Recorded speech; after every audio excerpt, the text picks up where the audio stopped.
Oh yeah, it is finally here. We waited what, 7.5 months before this starts? Unbelievable.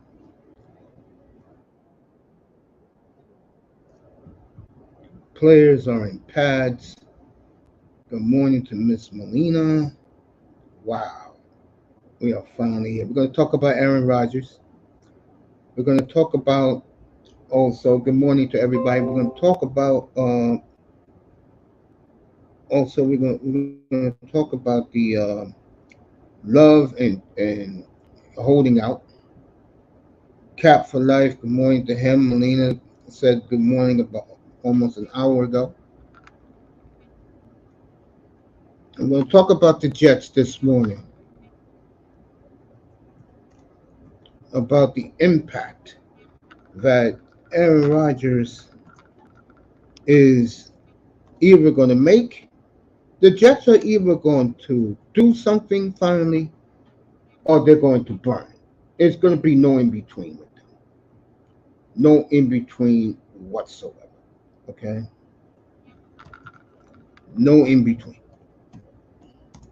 Okay? And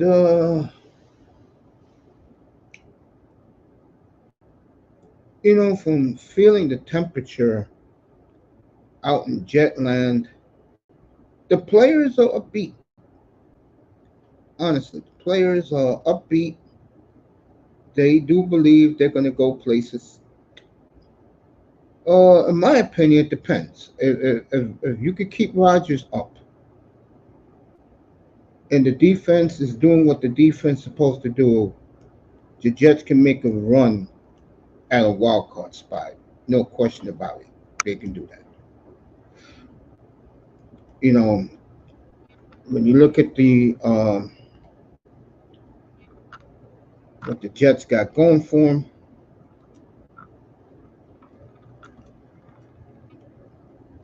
the style of play that the Jets have, you can make a deep playoff run with that. Power running game for the cold weather, wherever you're playing at. You got one of the all-time greats quarterbacks that's played his entire career in cold weather. What a benefit that is. The only thing you have to worry about as a Jet fan is the swirling winds. Like when they play Miami week 18, the last game of the year, all of the winds going to be howling at the Meadowlands.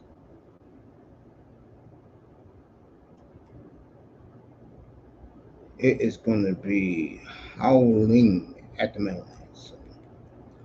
We'll see. When I look at the Jets, their strengths are definitely defense.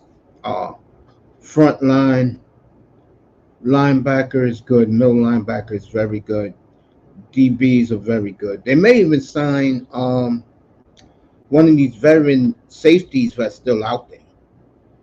They got the money, they can do it. The Jets got plenty of cap space to do what they want. Uh, I love their running backs. Their receivers are good. They're not all world. They're good. You know, they got a good uh, crop of wide receivers out there.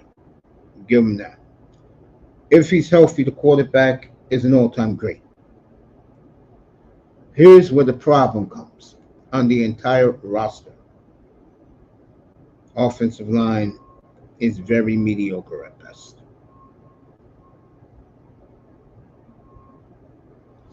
And I know Jeff fan won't say nothing about it, but it is mediocre at best.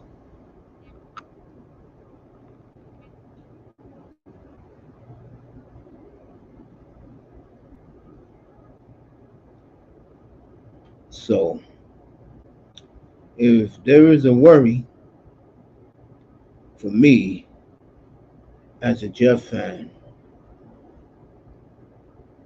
it would be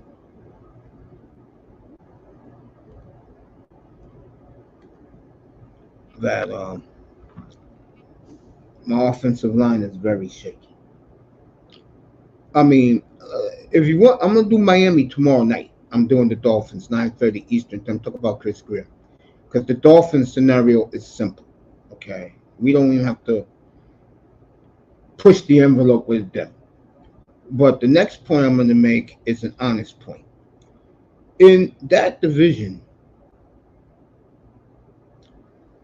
the only team where you can look at and can do damage in the playoffs if they get there is the Jets. And I just said the reason why. They play power football, which why you win in the playoffs. Look at Kansas City. They didn't have no receivers the last 2 years other than Kelsey. But what helped them? And I don't even think this guy is any good. Very overrated in fantasy, by the way. I would not touch Isaiah Pacheco as a ranked 21, really, in fantasy drafts. Let me get to the point. The Chiefs, no matter what the situation was, they gave Pacheco the football, and he ran hard. Sometimes he gets 3 yards, sometimes he gets 2 yards, then sometimes he gets 15 yards. But the point is, they ran him, and he was a power back. He wasn't a speed guy. And that's what's going to hurt Miami come late in the year. They got speed guys. They have no power guys. Okay. Buffalo, I'm not going to get in. We're going to kill Buffalo next week. I think I'm doing Buffalo next Tuesday night. I will kill Buffalo next week. Don't worry, that's coming. That's them and Dallas are the two. At least all Miami has to do is win a playoff game, and all is well. I'll talk more about that tomorrow night. Dallas and Buffalo are a joke when it comes to playoff time. You could play The Heat Is On. You could play the same old song. You could play the late Sammy Davis, that old Black Magic. That's Buffalo and Dallas. You know they're not going anywhere. ESPN get on their knees every year. Josh Allen this, Josh Allen that. Dak this. Did you see that 2 weeks ago? They put Dak Prescott, the 5th best quarterback in the league, and Molly Quorum got up and left the studio. Are you fucking kidding me? And this is why I don't watch ESPN. The only thing I do give ESPN credit for is the love they show Jordan Love. Other than that, I don't give a damn about ESPN or anything. Okay? I don't even watch that channel. That channel is for degenerates and casuals. Okay? All right? Back to the Jets. When you look at them up close, you gotta like this team. You do. You know, they got the intangibles, but unfortunately, this is one of these teams where everything on offense has to go right. Defensively, they're going to be fine. They're going to punish people on defense. Okay, the question is the offense. How many points can they score a week? They can average a week. Does Rodgers wants to be Rodgers? Or will Rodgers look at Brees Hall and go, you know what, let's work together? These are some of the intangible questions that you look at the Jets and you're like, oh, okay. All right. Okay. Oh, I'm laughing up here. As far as Rodgers goes, and this is why he's the thumbnail today, where is Aaron Rodgers' mind at right now? Is he focused on getting this done for Woody Johnson? He likes Woody Johnson, I could tell. Saleh, I think he respects Saleh. You know, I think Rodgers is going to have to reintroduce himself to his teammates and galvanize the team like he had a year ago. A year ago, Jets were saying, "Thank you, Jesus, Aaron." So it's not like that now. And the one thing for the Jets is you have a shaky Miami team in your division. You have a Buffalo team that's going to depend on Keon Carpenter to save them. I'm not joking about that. I'm not kidding about that. And by the way, in fantasy leagues, that's a player you can get in the 18th round, by the way, because he's going to be Buffalo's main receiver, Keon Carpenter. You're in a very shaky division right now. And here's the ironic thing for the Jets. If they don't get it done, they're going to blow it up. If Miami doesn't win a playoff game, they're going to blow it up.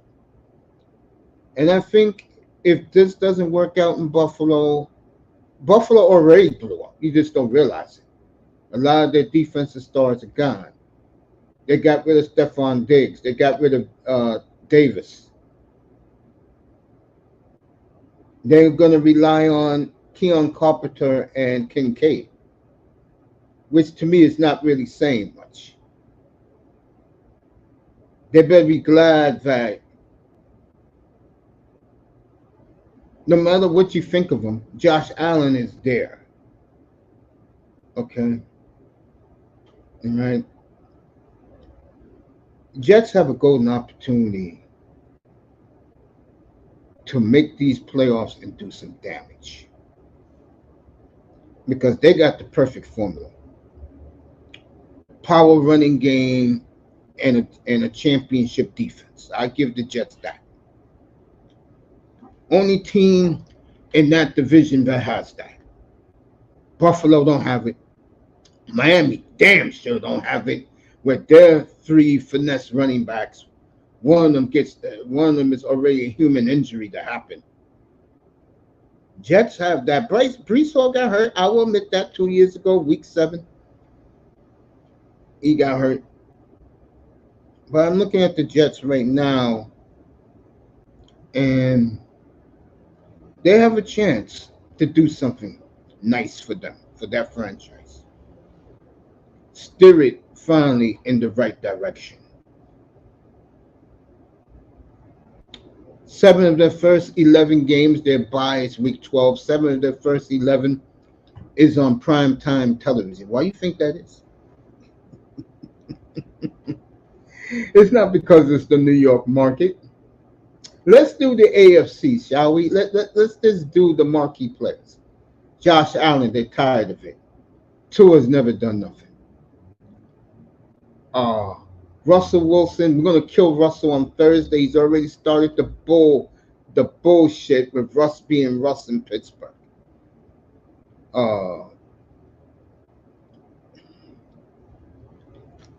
Lamar Jackson is a guy that excites you, but come in the big moments, playoff time, he's not going to get it done. Okay. Joe Burrow is the safest bet, but he's hurt. And Deshaun Watson has a very serious image problem. Okay? You got the young guns in the AFC South. And I'm getting the feeling if those 4 quarterbacks play well, I know CBS ain't going to like what I'm about to say. Watch Fox take a lot of those games from CBS next year, and that's going to hurt CBS real bad because people pay big money to see quarterbacks, not running backs. We had that argument last year. Okay. Rodgers is in New York, so you can get away with Brees Hall. Okay. The quarterbacks need running backs. Okay. Look at Tennessee. Rock Hawthorne. what he did. He said, F the running game. We're going marquee in Nashville. You know why that happened? I'm going to tell you. A lot of Nashville is becoming the new Austin, Texas, the new uh, music industry on the planet. There was always country and the Grand Ole Opry. That is changing now in Nashville. Big tech companies are moving there now. They have priced out the good old folks down there and brought in I call them back in the day, the yuppies and the buppies are moving there now. The boule Negro, the IT nerd guy. They're moving into Nashville now, unfortunately. And the last thing they want to see watching their football is a team that's going to pound the rock every play with Derrick Henry. That's why they jettisoned Derrick Henry out of there. Let him go to Baltimore. Baltimore likes boring football. Don't listen to Raven fan. They love it when Lamar runs for 60 yards. And they're inept in the passing game. That's the Ravens. That's why I'm not doing opening day up here. Okay? Against Kansas City. All right? Tennessee is going to an arsenal of wide receivers. Hopkins, Ridley, one of the best third down receivers in Taj Boyd. And I forgot the rookie they traded 3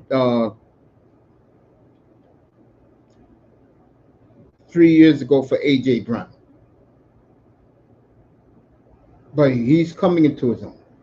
And the tight end, I cannot pronounce his name, but that guy is a beast. All Levis has to do is get them at their spots. And Levis, so far, from everything I'm hearing, is looking real good down there. Just like Deshaun Watson out in Cleveland. Great reports on both of those quarterbacks. And Trevor Lawrence, if you didn't hear him last week, he's tired of being the forgotten quarterback in that division. Everything is C.J. Stroud, Anthony Richardson. And now, this will be my surprise team in the AFC, will be Tennessee. I love when teams build an arsenal for their quarterback. And what do you find out when a team builds you an arsenal? If he doesn't perform, he sucks. Jordan Love, first 8 weeks last year, was struggling. Against the Steelers, I guess because it's Pittsburgh, is the early main game of that week 10 last year, put on a show until Christian Watson, as he always do, bobbles a perfect bomb and is intercepted. But that game turned Jordan Love around. And then we all know what happened after that. He beat Herbert, he beat Mahomes, he beat Goff in Detroit Thanksgiving Day, and the beat went on for him. Destroyed Dallas, we know that. Okay. Let's see what Will Levis does. I am so curious. We're going to see Will Levis up here. I wanted to do him week 1 against the Bears, but I decided we'll see him in Nashville week 3, their home opener against Green Bay. And that should be interesting. And if you're a Titan fan right now, there's a lot of buzz down in Nashville. They deserve it. Mahomes is going back to a full arsenal now. Nothing but rave reviews about Xavier Worthy. And now, because Mahomes was a good soldier with no weapons and proved he could win without weapons. So now he got weapons. Hollywood on one side, Xavier right in the other, Pacheco in the backfield, Kelsey, and Rice up the middle. That clicks, is all over. They'll three-peat in Kansas City. If that all works, then why have a season? Why have a season? Oh, I was watching Mahomes the other day. Chiefs already opened their camp. I was watching him just throw the ball to Worthy. It was just so scary out there.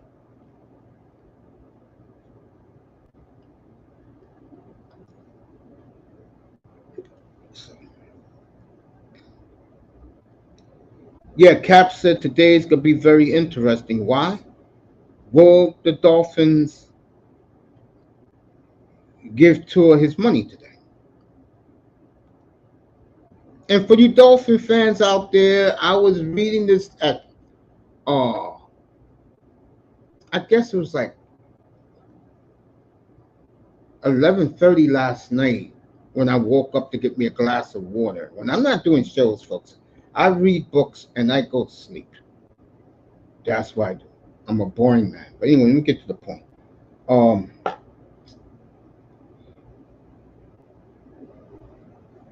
Dolphin fans asked, does Tua and Love have the same age if they don't? Ryan Williams represents Tua Tungalo. They both are from the same agency, but different agents. He got Ryan Williams, Love, CJ Stroud, um, uh, Justin Fields, Deshaun Watson. They're represented by David Mayetta, who is the big power broker in agents these days. You got guys like Pete talking about Drew Rosenhaus. No, Drew Rosenhaus get the thug players. You don't get wholesome, clean cut players like Jordan Love, Justin Fields, CJ Stroud of the world. Huh? Let's get it straight. Now, what's happening here, and I'm going to speak on the Green Bay side of it, because if you listen to me, you know I'm a big Jordan Love fan. They're waiting to see what happened with Tua.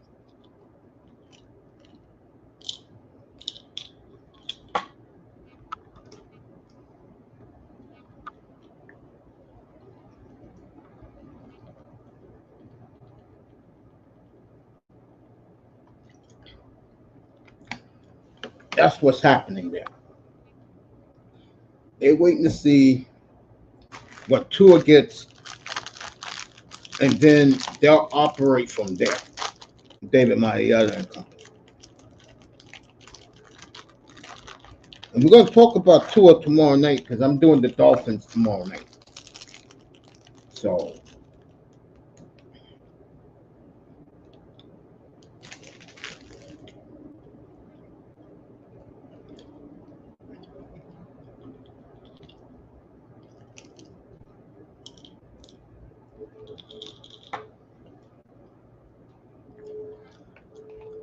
if you're a Love fan,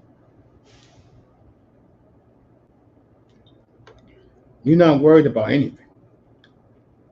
Because if anything, like Love said, he'll bet on himself. Okay. In Miami, and we'll talk about this more tomorrow night, it's a lot different.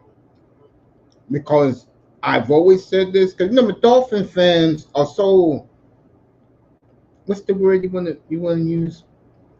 I'm not going to use delusion. I'm going to use another phrase for them. They're so jaded. That's a good way of putting it. They don't really follow the ins and the outs. They will not, especially that if they don't win a playoff game this year, you're gonna see a new coach next spring down in Miami. I can tell you that right now. And this time, Stephen Ross, if you don't win a playoff game, go out and get a proven coach to coach your team. Okay? Do that for you. Owe that to your fan base, bro. I felt Flores was the right guy because when you see him, you see progress.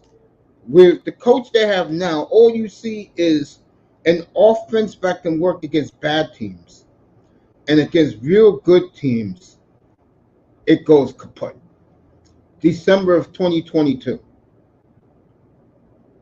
Okay. Last year. They beat the Cowboys, yeah, but you needed 5 field goals to beat the Cowboys. 5 field goals. to beat Dallas? Where was the offense? But we'll talk about that tomorrow night. We'll save them for tomorrow. Aaron Rodgers, get back to him because he's the story today. The Jets are truly the story this morning.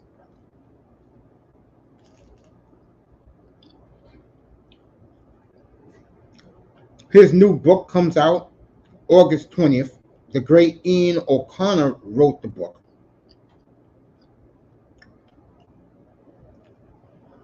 And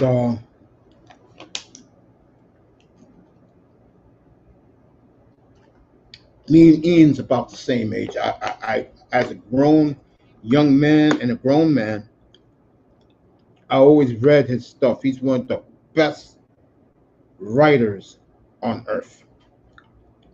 And here's the ironic thing, and Jet and Buffalo Bill fans, you're not going to like this.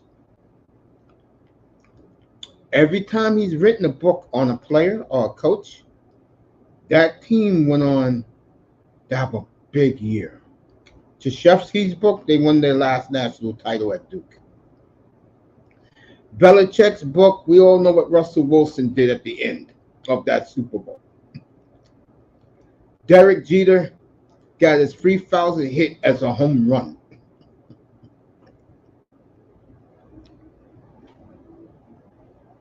I forgot the last guy he wrote a book about, but that person had a big year also. But you get the drift. Now he wrote the book on Rodgers. If you are a chosen one, which I am, and I'm not ashamed to admit I'm a chosen one,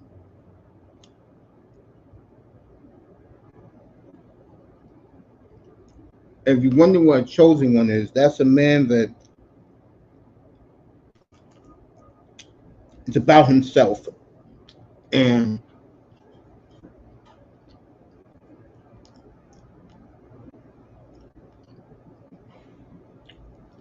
does the right thing in life and put God and himself first. You're going to love this book because it's nothing but Aaron praising Aaron. He's, and according to Ian, they did a little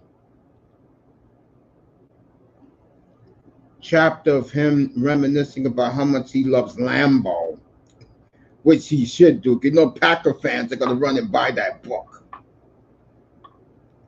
just because he says nothing but glowing things about Green Bay. Okay. Oh, I love this stuff. So I'm definitely going to get the book. It's going to be an interesting read.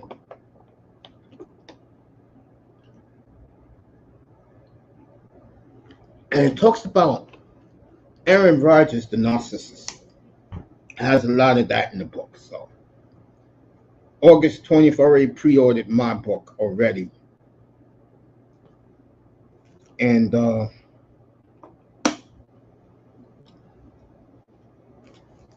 I will bet the Jets right now. I'm going to take the over with the Jets. Whatever that number is, I'll take the over.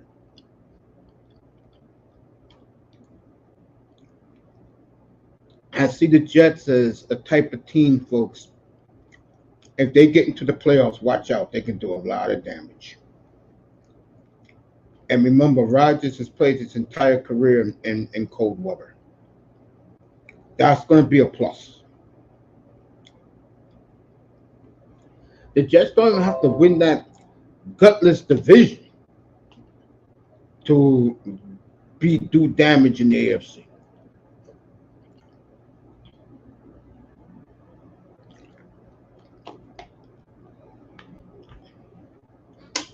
But the Jets, I believe, if they didn't, they're gonna do a lot of damage in the AFC. They just are.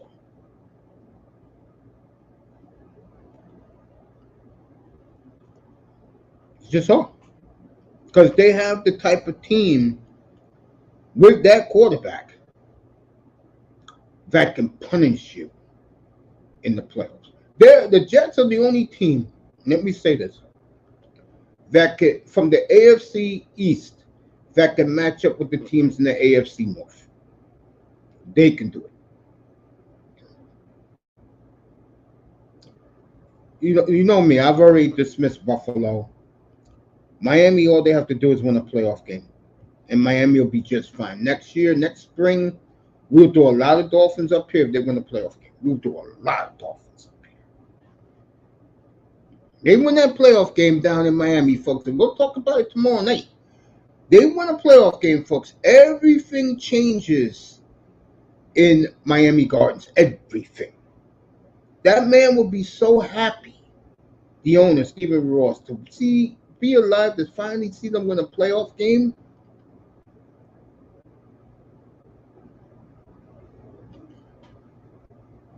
Next year, with the money they got coming off the books, I'll tell you right now, to me, the team that's playing with fire right now, we'll talk about this team next Monday, exclusive. I think the Dallas Cowboys are playing with fire. We didn't hear Stephen Jones yesterday. Oh boy, and boy, is his hair white now. Boy, where did the time go? According to him, they're gonna take care of Dak Prescott. Now, do you believe it? I don't know. That's up to you. Do I believe it? Yes. And I'm gonna tell you why. Dallas has always took care of their quarterbacks. And believe it or not, I'm a big Dak Prescott fan. But I know he has his limitations. You saw it last year against Jordan Love. When you go up against somebody like a Jordan Love, who talent-wise is much better than you, I would go 5 times better than you, and he has an arsenal around him, you're going to have problems. What I'm saying in English, Dak Prescott against Jalen Hurts, Jared Goff,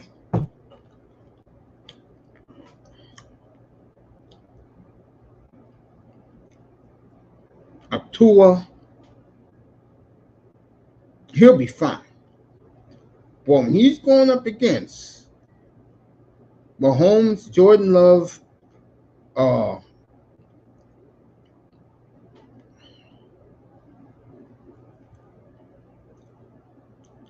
Josh Allen completely destroyed them last year. They got Burrow this year. I think it's on a Monday night. They got Burrow this year. But I'll skip Burrow.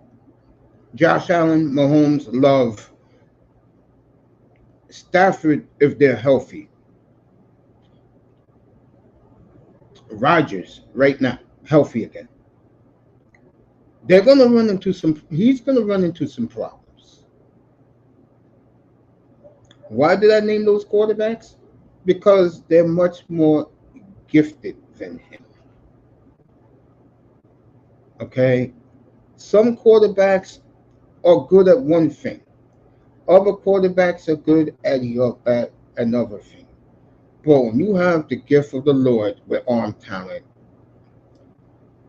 and that quarterback got guys to throw to. Look at Stafford last year with Puka Nuka, with the kid Williams out of the backfield. By the way, ranked 17th in the fantasy ratings. When you have guys like that, he bitched all. At this time, you go, Matthew Stafford was bitching till the cows come home. I can't deal with these young guys. Maybe I need a change. What happened last year? Now Matthew Stafford, to just about everybody in the world, including his fam, got him top 5, top 6 quarterback. Do I give him that? Yes, no. But he has something most of you guys and quarterbacks in the NFL don't have. He has a Super Bowl ring. He has a Super Bowl ring. All right, getting back to the Jets for a second. Hassan Reddick is being fined $50,000 for day missing uh, camp, and he doesn't care. I don't think he really wants to play for the Jets unless they pay him to play. You know, but Jets got to deal with it. Speaking of that, let me go to Lamar Jackson. If you did not hear this, the real reason why they sent him home on what day did they send him home? They didn't send him home yesterday. I think they sent him home on Saturday. The real reason has come out. He did not even waste time with the team doing mandatory camps, and he lost out on $750,000. And I don't know what's up with that kid. I don't. I think he's a. I think he's a good football player. I think he's exciting. He's a Madden quarterback. Those guys are like him, Michael Vick, guys like that. But again, the Ravens have a sense of urgency because look around them. I think Cleveland's a. I believe Cleveland is a juggernaut. They're the only team in the league with the 49ers and the Eagles. Those three teams, I'm hearing nothing but glowing things about the Green Bay defense. I'll believe that when I see it. Okay. The Lions, who still got some defensive deficiencies. But my point is, Baltimore is looking around. They know Cleveland's not afraid of them. They know the Steelers are definitely not afraid of them. If the Bengals are the Bengals, they're not afraid of the big bad Ravens. You know Houston wants them back. And you'll see that Christmas Day when they're down in Texas. You know that the Texans will be waiting for Baltimore Christmas Day. Oh, that game is going to be Christmas night. The early game is Kansas City at Pittsburgh. That is the Art Rooney II championship game for him. Especially if Pittsburgh's playing. But we'll do Pittsburgh on Thursday. Okay, well, I'll talk about Art Rooney and his obsession of bringing home a seventh champion Super Bowl trophy to the Steel City. We'll do that Thursday night because there's a lot of dynamics. And I was the one who reported up here about Art Rooney was tired with the quarterback situation. And we'll see what happens with Tomlin. We'll talk about Tomlin and his boys on Thursday night up here. But let me get back to, like I was saying, about the Ravens. The Ravens know that the walls are closing in on them. And they better be, bro.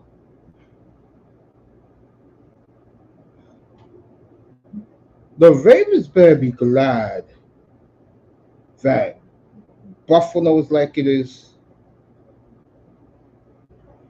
And we'll do that game week 7 at Baltimore when Buffalo goes. That's a Sunday night game. And Miami's in the flux they're in. Well, they have to go play the Jets in the playoffs. They may get a taste of their own medicine against the Jets.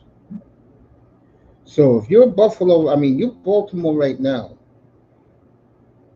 you better look around. You can't beat the Chiefs. That's a given. You can't even beat the Chargers in reality. You can't beat them.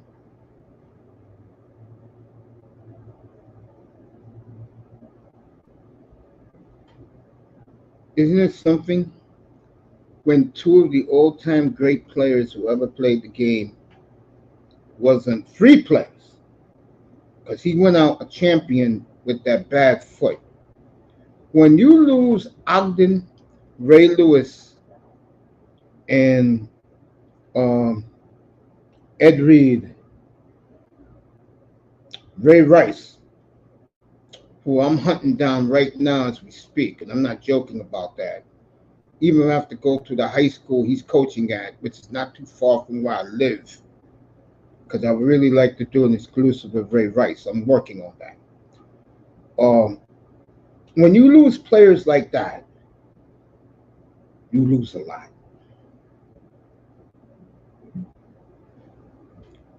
And I think the Ravens now is hitting them quietly that what they did last year, beating teams to a pulp, the team that knows they can beat you anytime they want to walk into your building.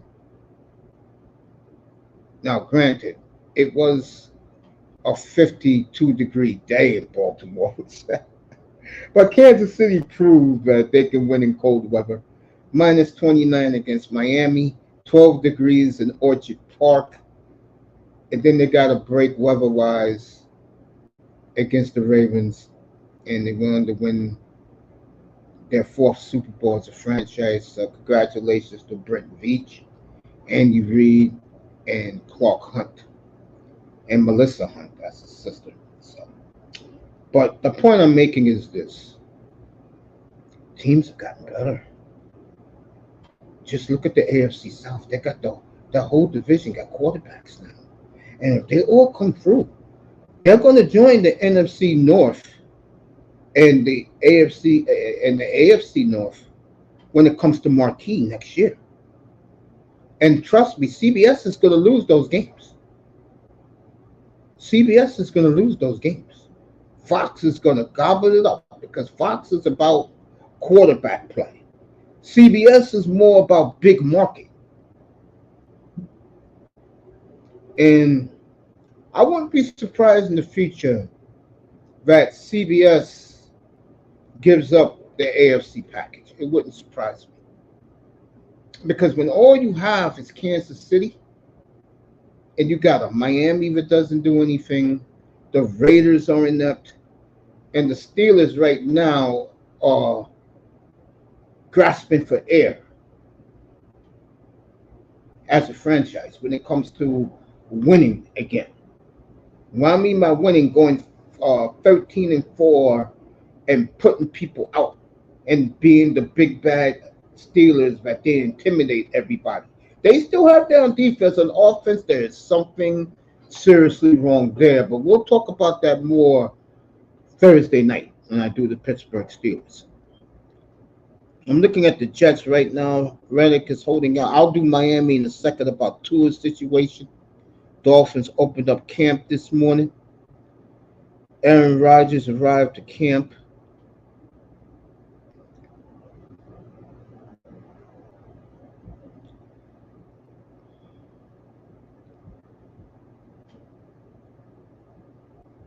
They're not happy that he's holding out. Rodgers lying again about where he was during the mini camp and the OTAs. He was in, from what I heard, he was in Saudi Arabia.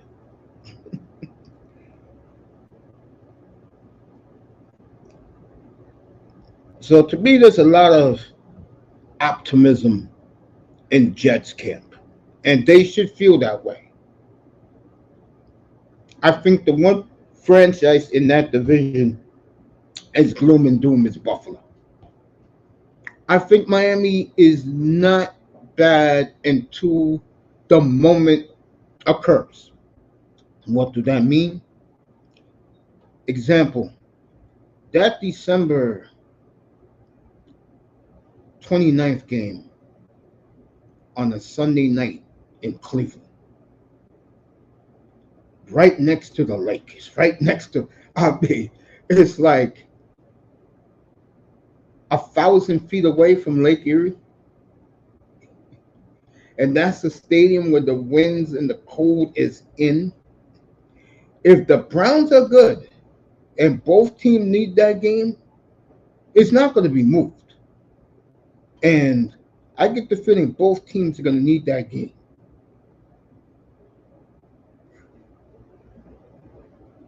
It's not going to be a good night for the Dolphins. If I'm a Dolphin fan, that's the game you circle on your calendar. December 29th, week 17, Sunday Night Football in Cleveland.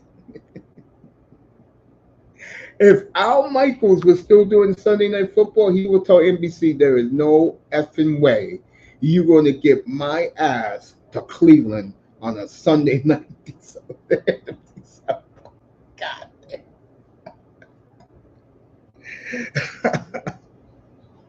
Oh, man. It's great being up here this morning. Good morning to everybody. Just talking NFL. We're doing the Jets today. They're all arriving. And the Jets are very confident. I'll say it again. Every time Ian O'Connor writes a book about somebody, great things happen for that player and the team.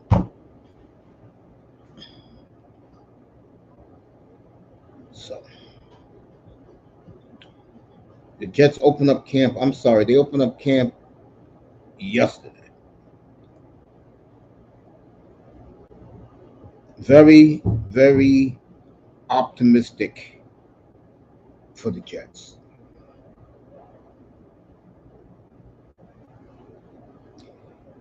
Let's check out the new power rankings that just came out. Let's take a look at this.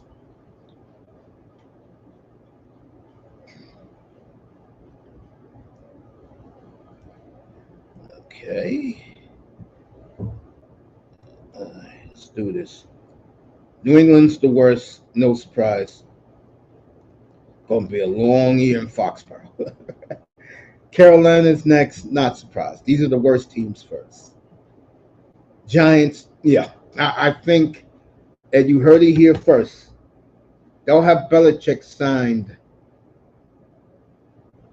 the week of wild card weekend. They'll have Belichick signed as their new coach. That is looking disastrous. And Iman, if you're listening, good morning out in Minneapolis, bro. You know the league is up. As soon as you and Moss sign up, then I'll open it up for everybody else who wants to compete in it. $100 a man, winner takes all. Broncos at 29. To me, that's a little too low. Sean Payton's a better coach than that. Arizona, I think, will be a little higher. We're going to do Arizona on Friday with Kyler Murray. Washington, that's about right, 27. Tennessee will be a little higher. You know I'm high on the Titans. Very high on the Titans.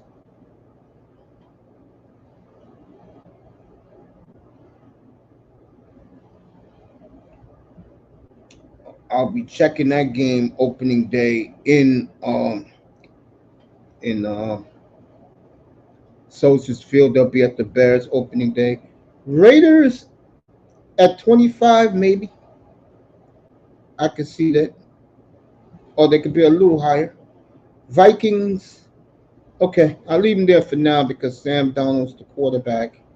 Saints at 23, I could see them a little lower. New Orleans, yeah. Bears at 22, I could see them a little lower, or where they are. 21 is the Seahawks. I could see them lower. That's team who I followed for so many years, folks. Is the biggest enigma in the NFL. Nobody knows about Seattle. They kept everything bottled up out there. That new coach Montgomery got rid of all the great things in the history of the Seahawks. I think that always backfires on a brand new coach, and I see disaster up there written over. They can prove me wrong, though. I hope they do prove me wrong. Some of the best football fans in the world up in Questfield. Chargers 20. I see them a little higher with Jimmy. Jacksonville, again, an enigma. Them and Seattle are the enigmas in all this. Them and Seattle. In the entire league, them and Seattle are the biggest enigmas in the NFL. Nobody knows about it. Trevor Lawrence came out, like I said last week, pissed off at everybody as anointed CJ Stroud and Anthony Richardson, who hasn't done a damn thing. And I cannot wait to see him opening day. We got Houston, Indianapolis opening day, week 2 doubleheader, highlighted by the revenge match between Russell Wilson and Sean Payton. That'll be our late game up here, but week 2, Green Bay and Indianapolis from Lambeau. It'll be week 2 up here. Doubleheader. Colts at 18. They'll either go up or they'll be where they are. Tampa Bay at 17, definitely higher. I have a lot of respect for the Buccaneers. Atlanta at 16, no. Lower. Oh, man. Cleveland at 15, probably the lowest team on this ranking so far. Cleveland's a lot better than 15.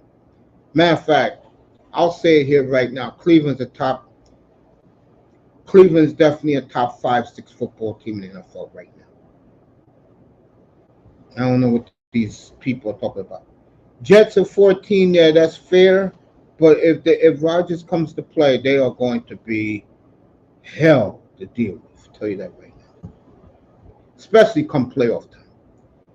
Pittsburgh at 13, they should be a lot lower. A lot lower. Dallas at 12, that's about right. Boy, they got Miami high in this. If Dallas is 12, they got Miami high in this. Wow. Rams at 11. Wow. Dallas 12. I don't know about that. All right. They got Miami as a top 10 team. Okay. That's just about right for Miami. Miami is a top 10 team. Dallas, boy, I tell you, there's a lot of people like me that is so down on Dallas. It's not funny with Dallas. Dallas is the biggest I'm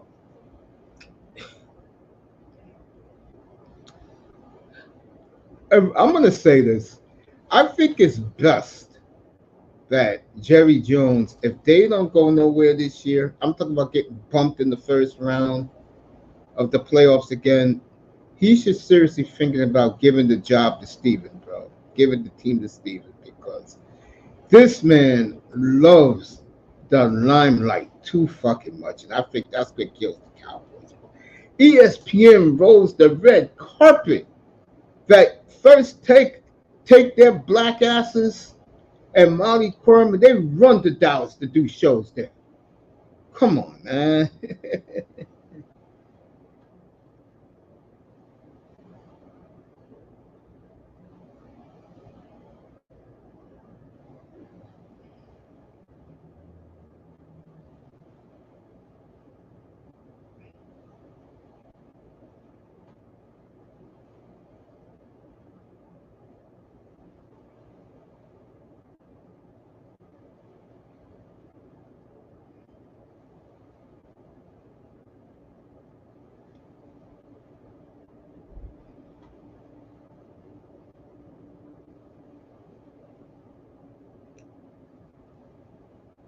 Green Bay at 9, that is definitely way too low.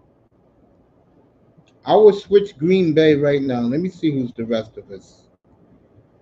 Philly at 8, too low. Buffalo at 7 there, that's about right.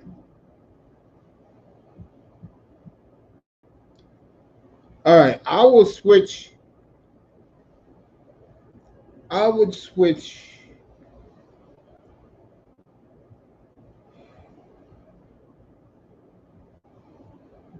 leave Buffalo where. I will put the Eagles where the Bengals is. Okay, let me see who's 5.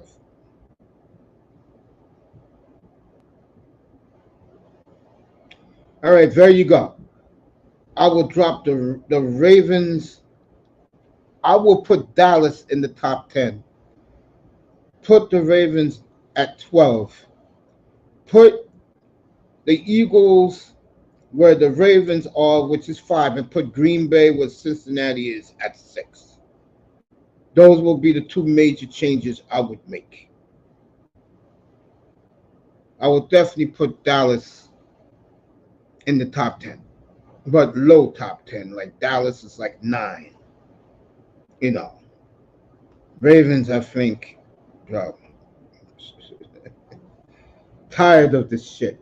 You feel me? You tired of the Ravens, just like Buffalo and Dallas. The difference is Ravens had a great year last year, couldn't get the job done. All right, here we go. We're gonna do another leap. Let me see who's 3, 2, 1, and then I'll tell you what we'll do. All right, here we go. They got the top 3 right. I will give them that. Houston definitely is not number 4. I would put Philly where Houston is, and where will I put Houston? Let me see. I would put Houston at. I would put Houston at. I'll put Houston at 8 or 7. I'll put them 7. Buffalo 8. I'll put the Eagles at 4. This guy is crazy. The top 3. You know what? I would switch the Eagles with the Lions, and then you got it right. My top 5 will be, let's do it. I will do KC, San Francisco, the Eagles 3, Detroit 4, Green Bay 5. That will be the top 5. And I had it that way anyway. That's the way I had it. That's the top 5. Why? Now, the Chiefs, to me, are not the most talented team in football. But those other 4 teams that are put there, and you put Cleveland up there, then you get it right. So, these rankings, remember, this is Bleacher Report. We're not talking Pro Football Focus or the NFL doing anything for the NFL. They're down on Dallas. I do not blame them for that. But boy, do they love some Texans, man. God damn, they love some Texans. All right, Iman's in the building. Manzano's in the building. The Giants will have a bye wild card week. Folks, I apologize. See, when I get into reading things, I get into it. But now that you guys are all here, I already acknowledge Melina. I acknowledge Iman and Manzano. And Iman, like I said, bro, the sooner you sign up for that football league, then I can open it up for the rest of the people to come in and join us. You and Moss.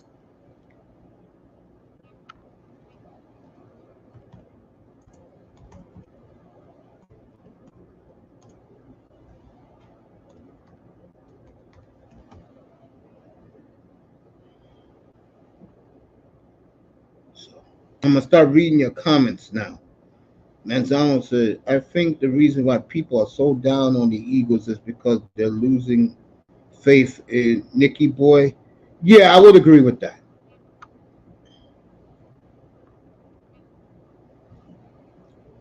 I would definitely agree with that, Tony. You're right about that one. I'm going to start reading all your comments right now, so don't think I ignored you on purpose. The reason why you see I was talking so much because the topic is about Aaron Rodgers and the Jets. So I'm doing, when I do this stuff, I go around the league and tell you the latest. Sam Riddick holding out with the Jets.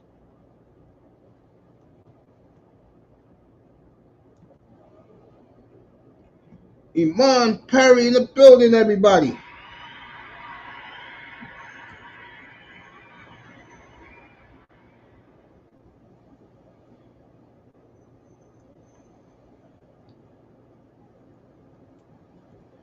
Dolphins tomorrow night, 9:30 Eastern time.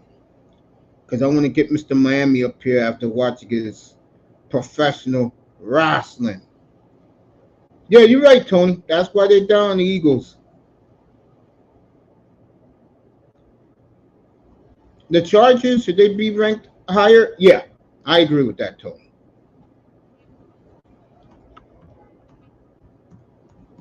I agree with that. I agree with that. I agree with you, bro. I agree with Tony Manzano about that. I'm going to drop the link, get Manzano up here. Tony Manzano in the building, everybody.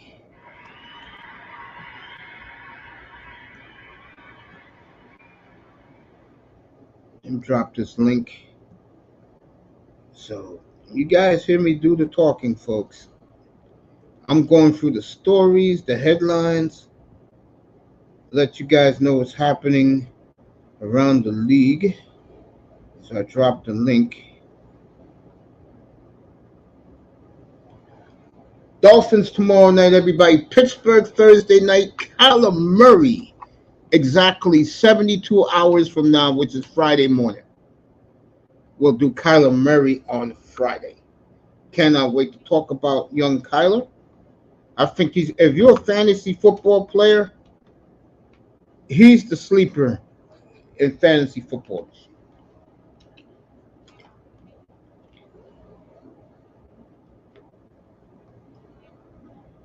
Tony Manzano is here to talk about all things his man right there and other things.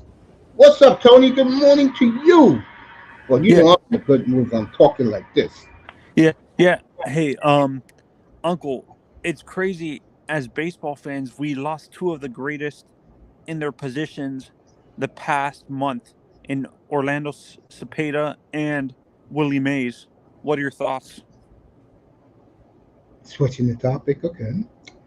Um, Cepeda loss has gone very underrated. Cepeda is not an immortal, but he is on the next level of greatest players ever walked the face of the earth.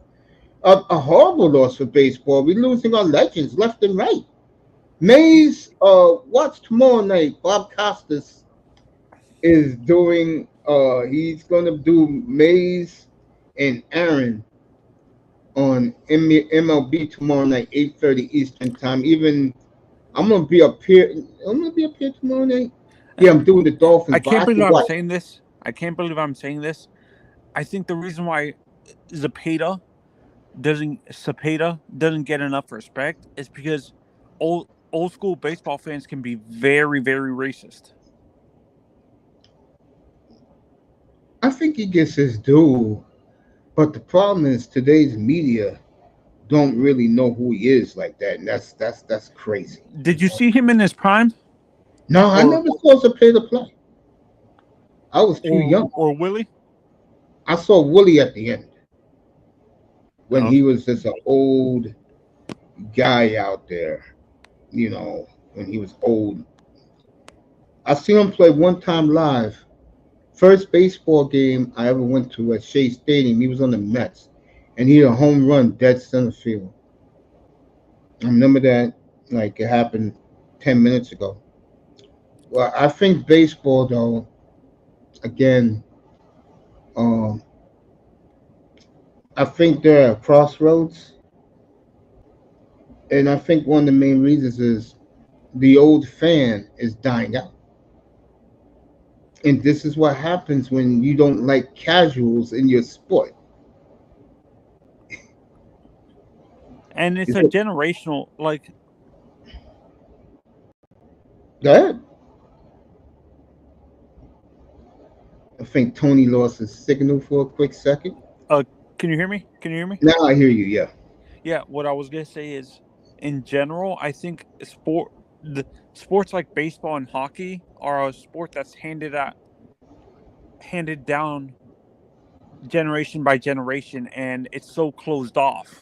It's not like football and basketball where they're more open. Like they're how is it? I'm gonna say this: basketball, and football allow more casual fans. Hockey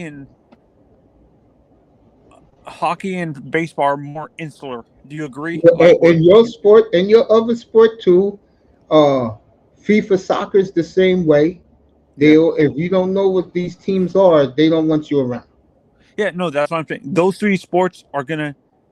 That's why it doesn't get popular because the hardcore soccer fans can't stand casuals I know and when stuff. Moss said something a couple of weeks ago, and it pissed him off, Tony, that some Arsenal guy in England cursed out the Arsenal fans who don't live in London or Europe, and Moss was very annoyed by that.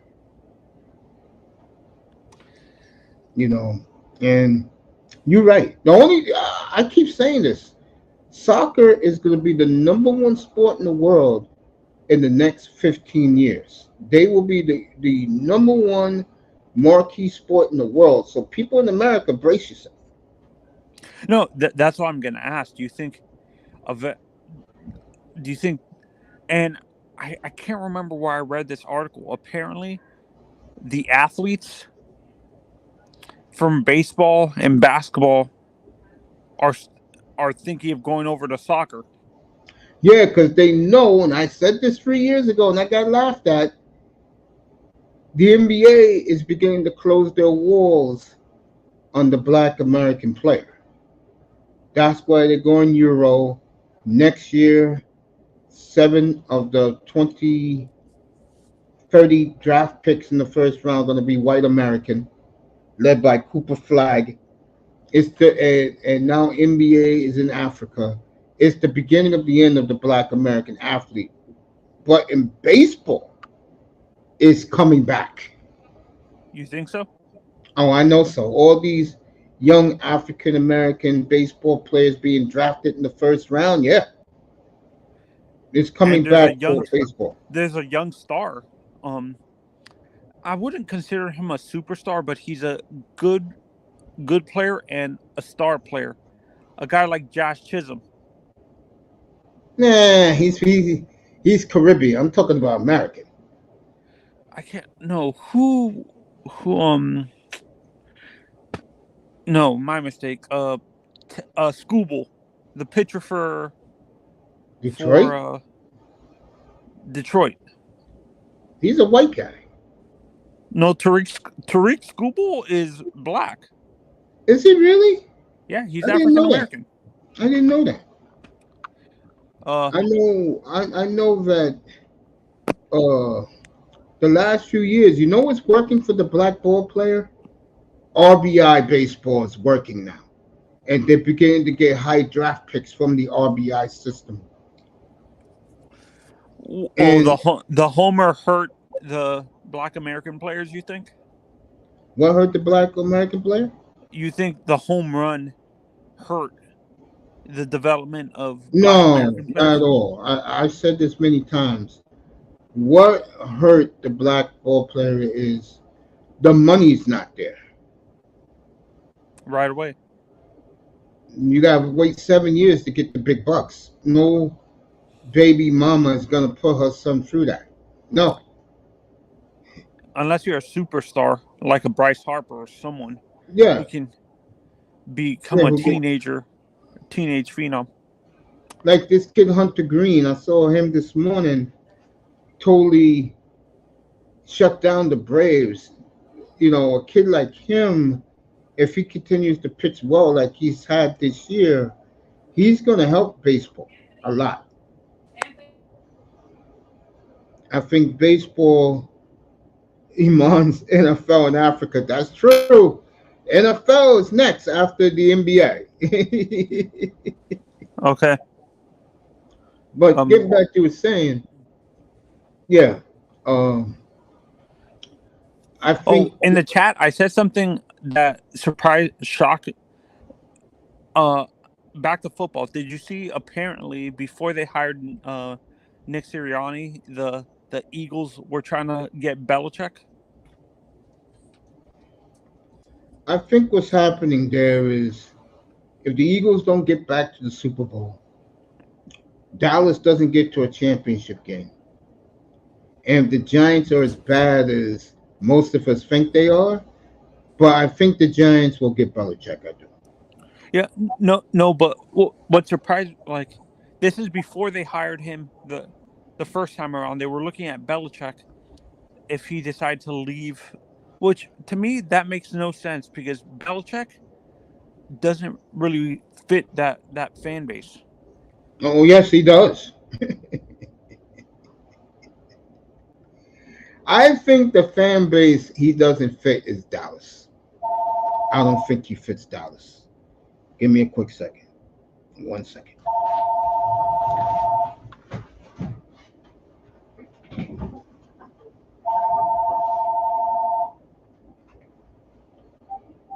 Hello? Hello? Hello? Hello?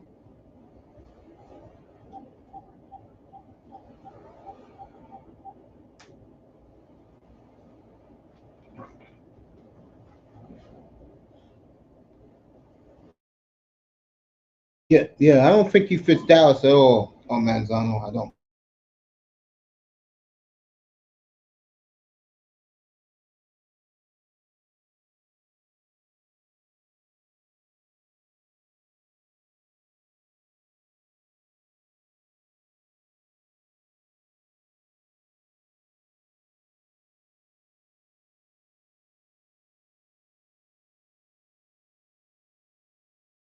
Yeah, I think Belichick definitely fits the Giants. What they do, the image, everything. He was the one who architect that great defense with LT and those guys, Harry Carson.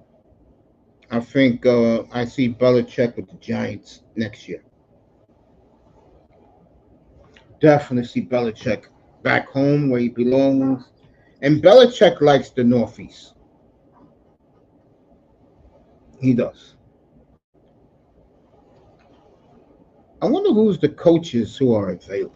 Big name coaches. I got to think about that because I'm looking at Miami right now, man. Bro, they don't win a playoff game. You can't go with these unknown coaches, man. Enough of that bullshit, Ross. But I'll kill Stephen Ross tomorrow. I'll finally roast his ass up here tomorrow. Tomorrow night. I'll do Ross up here. I'll kill Ross up here tomorrow night. No doubt. He deserves to be ripped an asshole. It's been a long time that someone has went at Ross. I'll do it tomorrow night. That should be a good one tomorrow. So got the Dolphins tomorrow. Matter of fact, let me get that show set up. Let me see something. As we wait for Tony Manzano. Let me also say this. During the football, and then we're gonna get back to the baseball. I think the baseball is fascinating real quick because to me, when you look at baseball right now, it's at a crossroads, but it's at a good crossroads. Number one picks have been coming through. I told Jims to get his tickets this weekend. He lives in the Phoenix area. Paul Skeens is pitching this weekend in Phoenix, and that's going to be a hot ticket. I'll tell you, the Pirates right now, folks, they are doing it. And the one thing the Pirates got going for them, they got good young hitters and they got power pitchers at the top of their rotation. But the issue with the Pirates is their owner's cheap as hell. They're gonna lose that talent within the next 3 years. Well, if you're Pittsburgh, you got the team right now. You got another power hitter coming up in September. If you can O'Neal get, Cruz. if you can get like the Royals 10 years ago, if you can get one championship from your core, the Royals did it. That's all the fans care about. Actually, apparently they're the favorites to get Josh Chisholm. Would that be a good fit for the Pirates? Yeah, because they got pitching. Well, the Yankees, on the other hand, they need a pitcher. The Yankees, folks. Soto hit two last night, and you never seen uh, Juan Soto talking English like he did last night after the game, folks. Soto's so arrogant. No, Soto's a cool dude. It's He's, Manny Machado who's arrogant, bro. no, you know what it is? Like, sometimes I mix him and Manny up because Soto can be very, very arrogant too. He I, just doesn't show it as much. I don't know. All of his teammates in Washington and the Padres loved him. Manny was the problem. Where did Manny get that arrogance from? Really? A-Rod. You think hanging out with A-Rod was a mistake?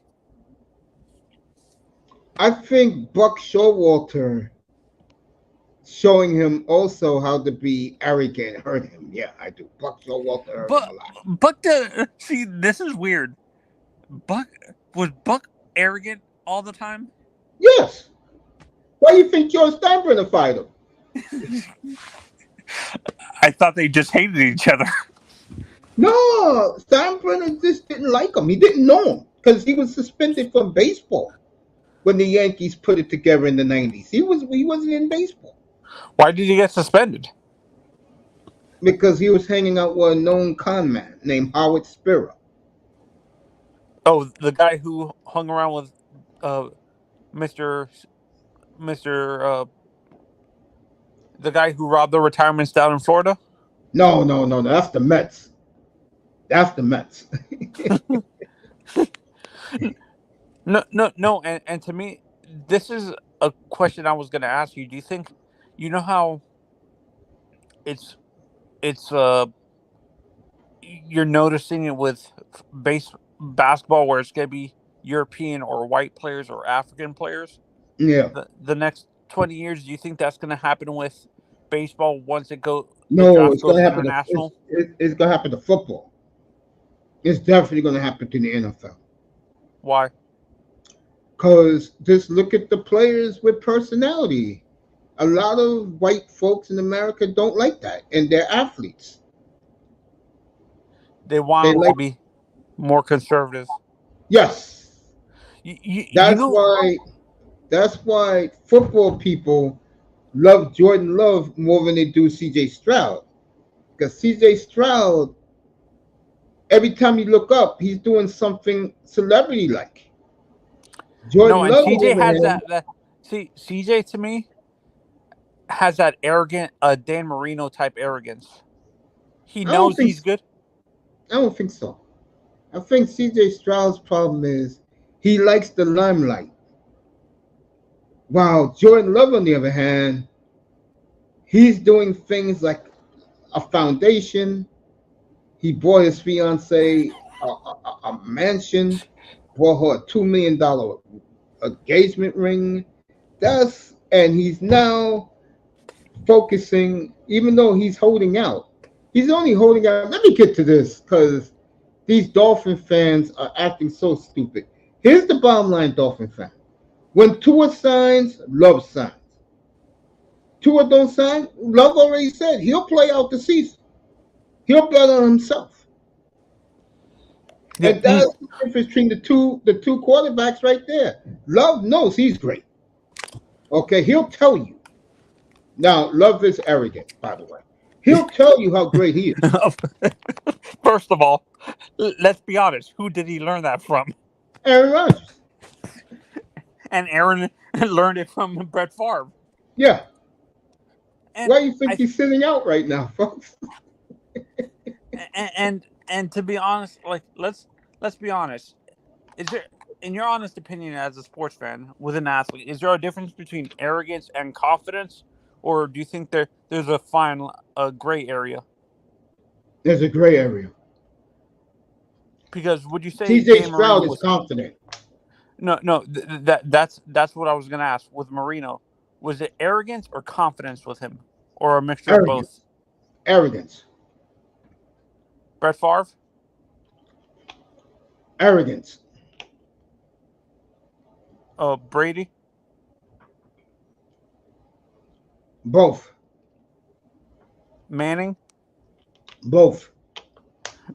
See, man, was Manning always like this open, like even during his career Yeah. as a young? That's why Because people fell in love with him when he was at Tennessee in college. Manning is easy to root for. is that why people don't like Brady because he's not as like open? What happened to Brady was when he first started winning Super Bowls, he was the guy next door. He was the cool dude with the baseball cap and the blue jeans. That was Tom Brady. Once he met Gazelle Blumpton, he totally changed. Can you imagine a Tom Brady? Like, I was thinking about this. Can you imagine a Tom Brady with the system that Breeze had? And do you think he would have actually dominated even more with that Sean Payton system than the system in in Josh New McDaniels' England? system. Yeah. Well, remember, he started with Charlie Weiss. And when Charlie Weiss was there, what he did with Brady was the smart thing. He did an offense that Brady can easily do. And it worked for him. And this is where me and Cap for Life last year got into a big argument. The first three Super Bowls Brady won, he was the game manager.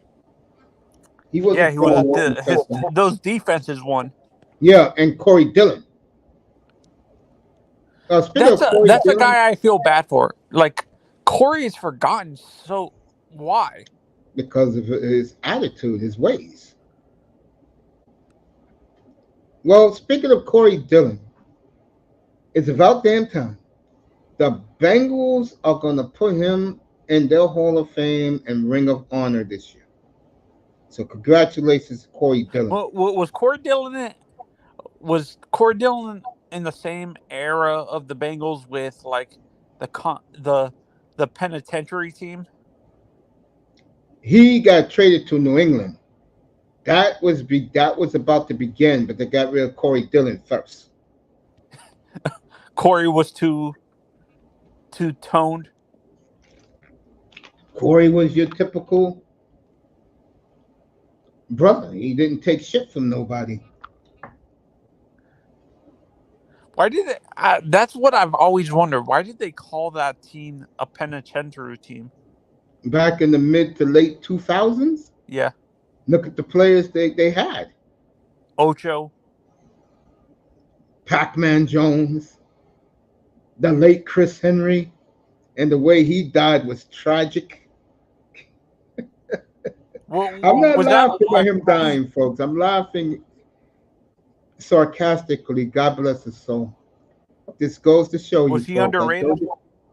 Chris Henry? Yeah, he was underrated. He was damn good. That was the best receiving core in football. Chad Husmanzada and Chris Henry. That group was awesome. If you had to build a dream receiving core, who would it be? That's easy. Warfield, Rice Warfield, and in the middle, Drew Pearson. I'm gonna mix a modern era receiver. I would say Tyreek, Jerry Rice, and Husmanzada in the middle. Okay. Oh no, CJ. Charles Chad. Johnson. Ocho Cinco. Wow. Or would you actually put Tyreek in the middle and put Chad on the outside? I would put Tyreek Hill in the middle. Who would stop that? Like, in your honest opinion, could any defense stop that? The steel curtain. Didn't you say that backfield hated each other? That defensive backfield hated each other? Which team? Pittsburgh? Yeah, I thought you No, I told me never that. said that about them. No, I Pittsburgh, can't. they all liked each other in Pittsburgh. Or was it Stallworth and Lynn Swan that didn't like each other? They didn't like each other at all. Why? Lynn Swan made phenomenal catches in the Super Bowl. John Stallworth was just great and very underrated. He was a he's what like a type of like a Wes Welker type of receiver. You can trust him and like No, those two was no. I'm saying no. What I mean by reliable is that they wouldn't drop any balls and stuff like that. It was here's the difference. I'm gonna tell you the difference of the two. John Stallworth was an all-world wide receiver. Lynn Swan was soft. All you have to do is blow at him, and he's running out of bounds. If I compare Lynn Swan to an NBA player that I don't think you saw him play, but I crucify him in my room. He was the Scottie Pippen of wide receivers. I was gonna say he's the LeBron of wide receivers because LeBron's like that. No, he's Scottie Pippen. He's Scottie Pippen. Is there a modern day receiver you can compare to him? Lynn Swan? Yeah. Today's receivers? Yeah, in terms of what you're talking about. I don't look at guys who are scared in today's football. That 74 draft was ridiculous. That's that draft that made the Steelers dynasty. You right about that, Iman? One of the great drafts. Wasn't 74 the one that produced the most Hall of Famers, apparently? Yeah. I can tell you the teams right now, folks. The 68 draft was the Dolphins dynasty right there. They hit on most of their picks in the 68 draft. Wait, was Bonacani 68? No, he was with the Patriots back then. 68 were any of the backfield drafted in 68? 68 was Zonka, Larry Little. No, Larry Little and Jim Kick was 69. And they hit on those picks. What year did guys were not first round picks, by the way. Who? Zonka wasn't a first round pick? Larry was, yeah, but remember, he was a fullback. People, the Dolphins don't get it, their fan base, bro. There's not a player on today's team. Matter of fact, I will be bold to say this because this is facts. The last time the Dolphins had a quality Hall of Fame player that they drafted, both of them on the Hall of Fame, and to me, two others should be in the Hall of Fame. Okay? That tells you how much the Miami Dolphins have fallen off the face of the earth. Are both safeties in the Hall of Fame? Which ones? The two Dolphins safeties from the 70s. No. And that's something Armando Salguero better do is get Dick Anderson, Jake Scott, and Bob Kuechenberg in the Hall of Fame. And you said it best.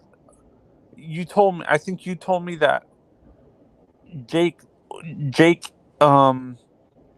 Scott is the original number 13. You damn right. He always will be. He always will be. And to me, like, do you think, as a football fan, do people have football fans in general forgotten about Dan Marino? Yes. Which is sad. Yeah. And I've said this multiple times. We can't really blame Dan's ego. Yes, I understand he was egotistical and arrogant, but let's be honest. Don Shula's drafting by the time Dan Marino was in the middle of his career started going downhill for some reason. I totally agree with you. I totally agree with you. Why do you think that happened with Don?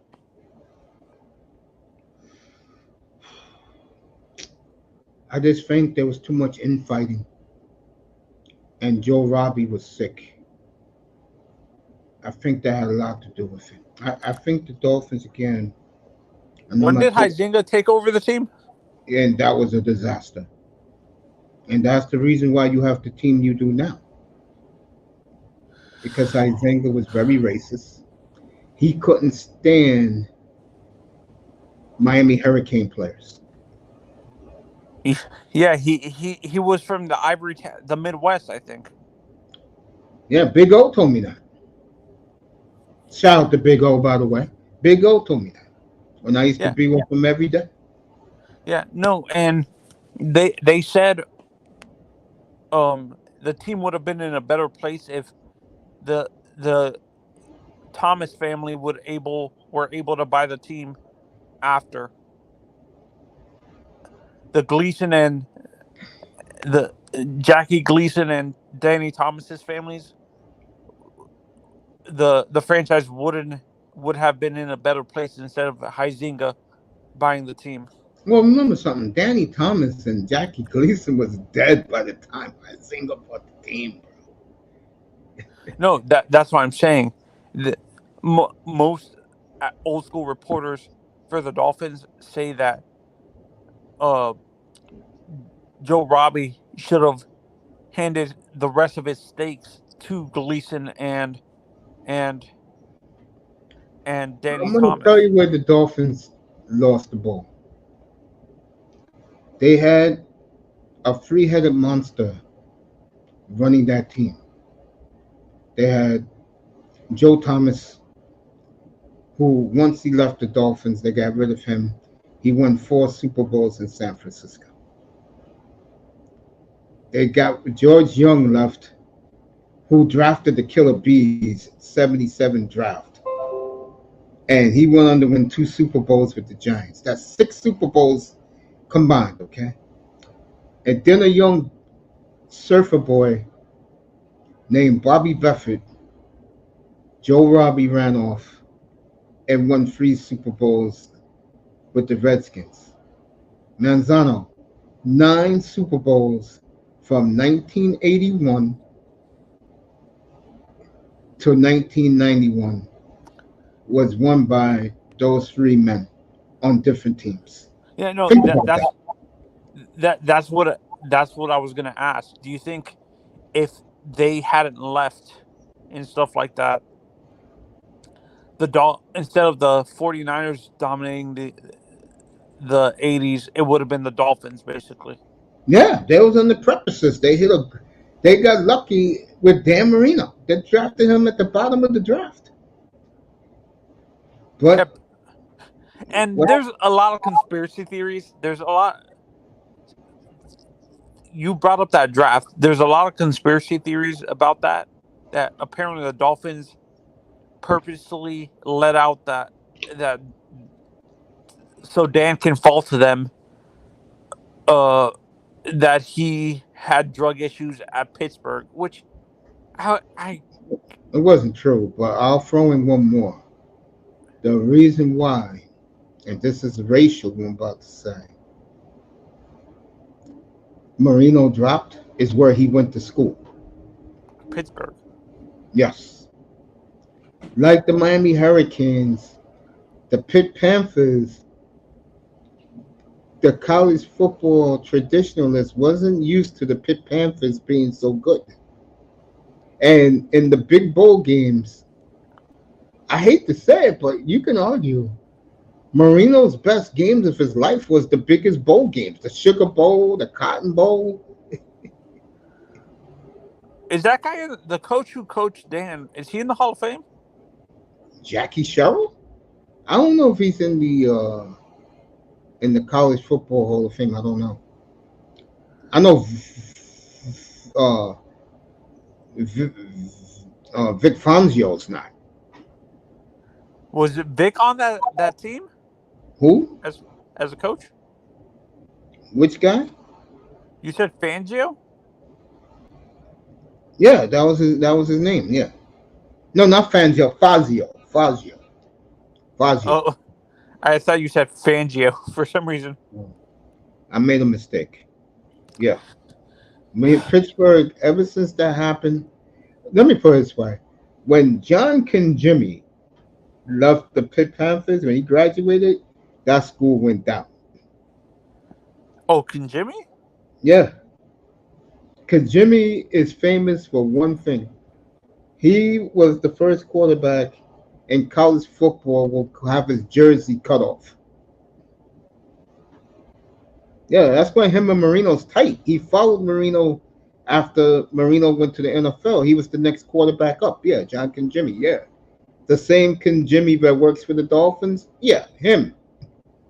Oh, the announcer. Yeah, you know why he got the job, right?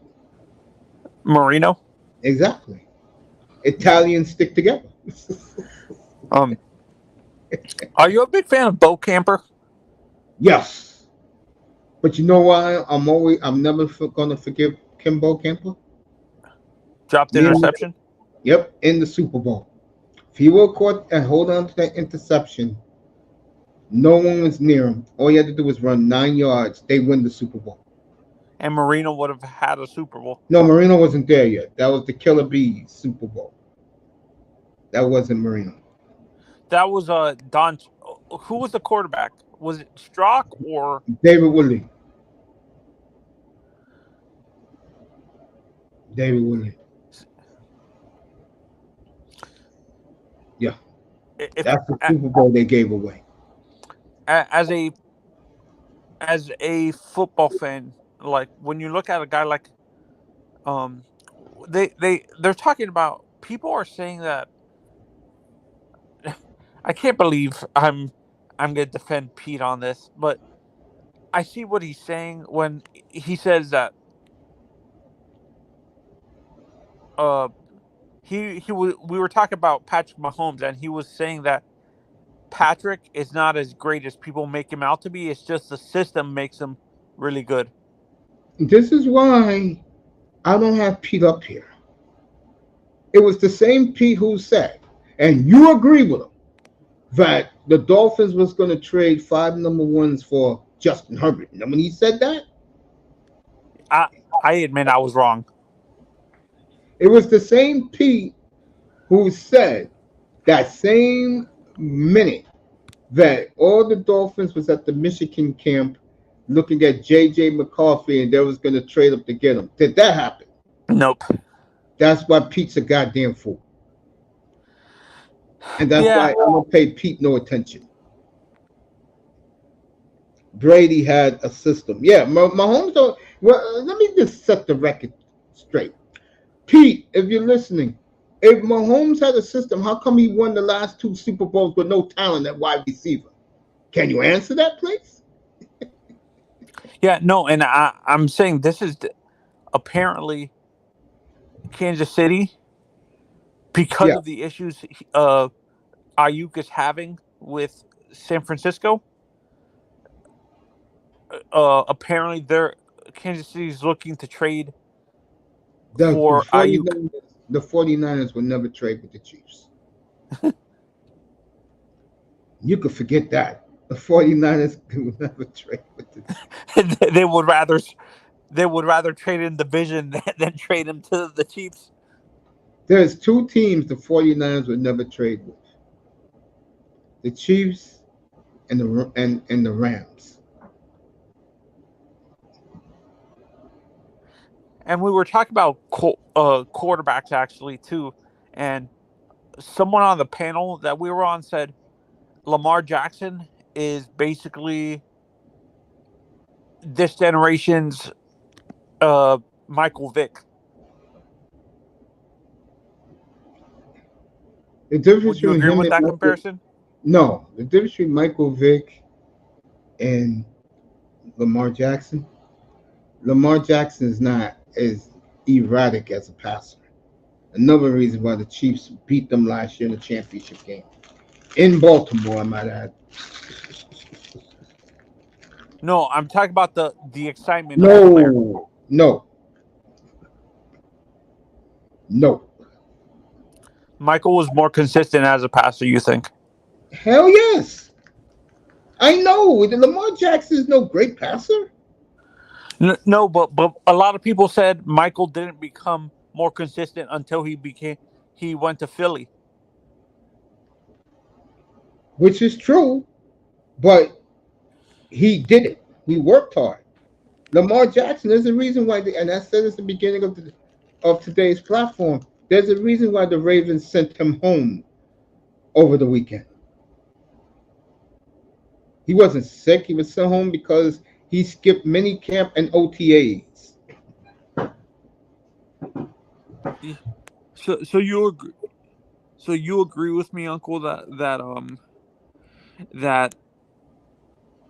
the the reason why a whole bunch of people are down on the Eagles is because they don't trust Sirianni to make adjustments? They are down on the Eagles, and I'm not. I'm high on the Eagles. They're down on the Eagles with the way the 49ers punked them last year. Yeah, they sent them home on Saturday, Iman. Yeah, they sent them home. Insubordination. Oh, what I was asking in the chat earlier, I'm not sure if you answered it. Why is I there a mean, why is there a misconception with the Shanahan and McDaniel system that a lot of people say the only quarterback smart enough to run that system are guys quarterbacks are the Tua and Brock Purdy type?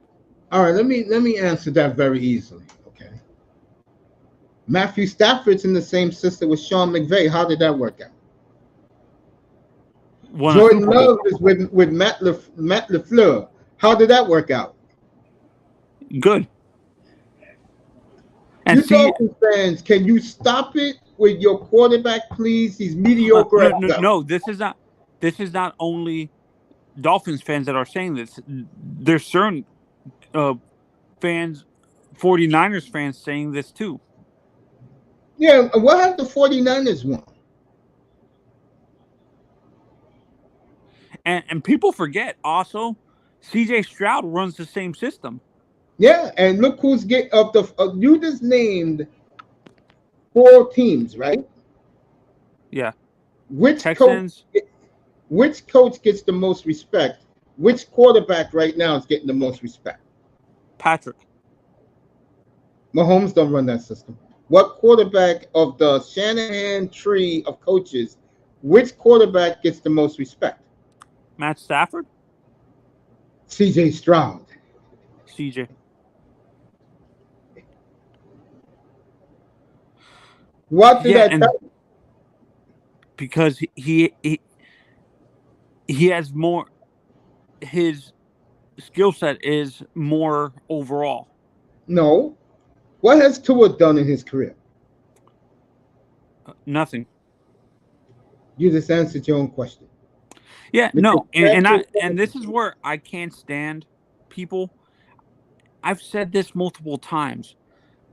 I think what was it called? A guy like Justin Herbert would run this system to a T. Man, really a lot of quarterbacks will. No, that's where I don't understand that line because of thinking. Those people who are saying that are morons. And I've said this too. Shanahan, he wasn't targeting his quarterback specifically, but he says that type of quarterback limits the system, like opening up the playbook because there are physical limitations and stuff. He wasn't targeting. He wasn't talking doesn't about like this. This is how Shanahan does his shit. He doesn't like superstar quarterbacks. If you ask him right now, who's his quarterback? It's Kirk Cousins. But he'll take Brock because Brock does what he's told. He'll take Tua because Tua does what he's told. Is that why Jimmy had to be traded? No, Jimmy does what he's told. Jimmy just sucks. No. As I test will say, is Jimmy being Jimmy. No. That's why I was asking. So you don't think? So you don't think? Uh, he would draft a gunslinger type quarterback? Is No, what you're saying? no. He'll draft a quarterback that does what he's told to do. And Those that's what hurts his system. I agree with that. He loves coaches' dreams of quarterback. The tours. Guys are going to do what the coach tells them to do. And this is why the Dolphins are not going to win a Super Bowl. Them Dolphins better win a playoff game. No one cares about Super Bowl with them. No. Team will be, That's what I'm saying. They're not even going to make the playoffs. If I they make see it, they're going to get blown out. I see them winning the division. You really trust Tua not to blow a lead like he did last year? Here's Tua's problem. Got beat some good teams, and he has to win a playoff game. That's it. That's the only story with Miami. Nothing else. Nobody wants to hear about the running back from Tennessee. So what? All they do is draft speed. No one cares. Win a playoff game for once in their lives. You do know it's 24, right? You do know it's 24 years. Yeah. No, and I've said this. This is what hurts the Dolphins with receivers and stuff like that. We're so attached to these small, quick receivers that if they get bumped off the route, they can't do anything. They're not physical. Exactly. Tyreek or Waddle are not physical. No. They just got to win a playoff game. That's all they got to do. Until then, you're not going to see me talk about them in here. This is why I'm waiting for my jersey. Justin Herbert. Are you going to be happy with Justin Herbert getting the football taken out of his hands? Which is idiotic in my estimation. Why are you taking his best talent away from him? His arm. Because Jim Harbaugh likes a fighting, tough pound of football team. Don't you think his system would be more dangerous with a guy like Justin Herbert, though? Of course. Look what happened when Kaepernick was the quarterback for him in San Francisco. It made the 49ers must-see TV until the Seahawks punched them in the mouth on Sunday. I just had to do it.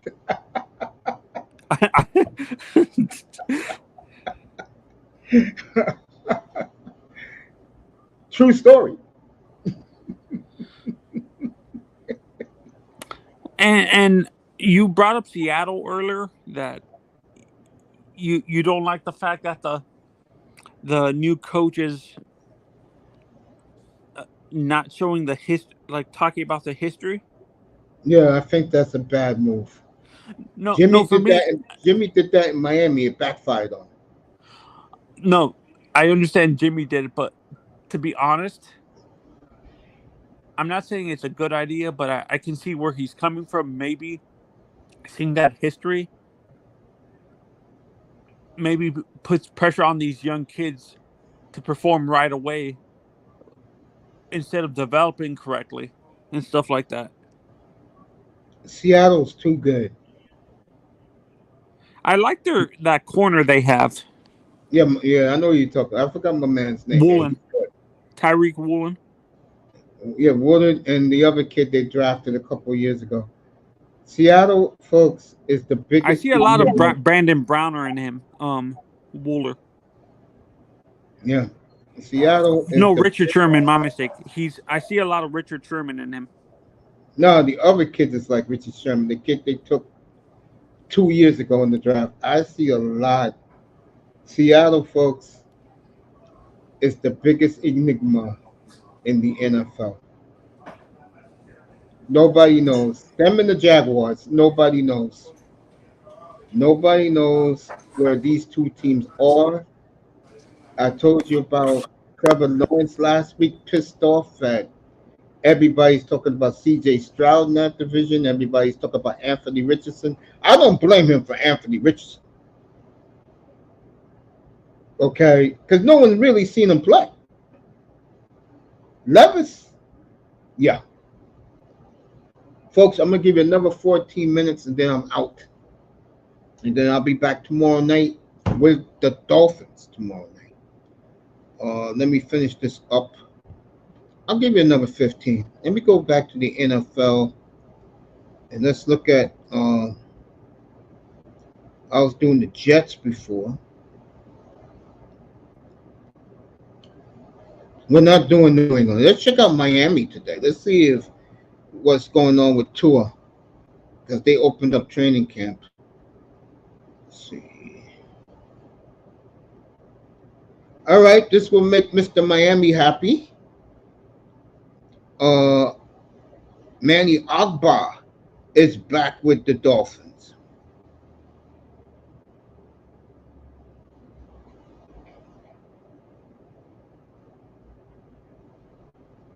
Okay.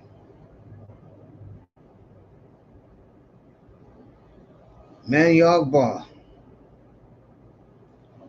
returns to the Dolphins. So Mr. Miami, I'll text him in a little while, let him know it's official.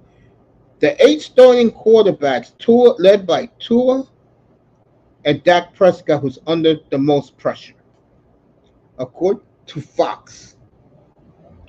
In this thumbnail, I see Russell Wilson. He ain't making nothing, but I can see why. Dak Prescott, our good front buddy up in Buffalo, Tua and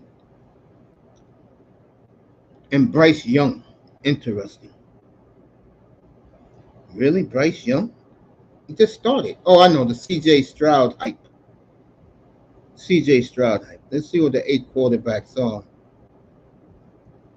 Tua is number 1, according to this. Let me see if Manzano's back. No. Tua is number 1.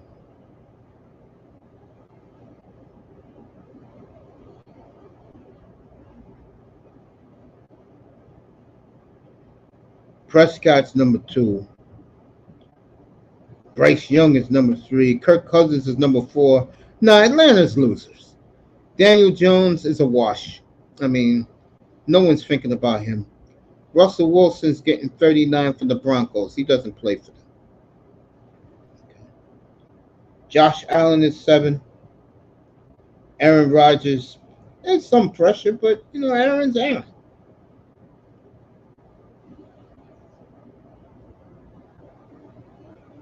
According to Fox Sports.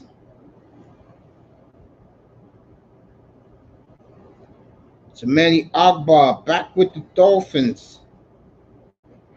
They should have never let him go in the first place.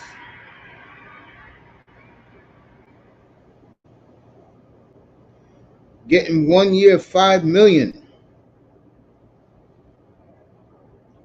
So Drew Rosenhaus doing a nice thing for Agba. He knows the system. He's a damn good player. I expect him to have a big year this year.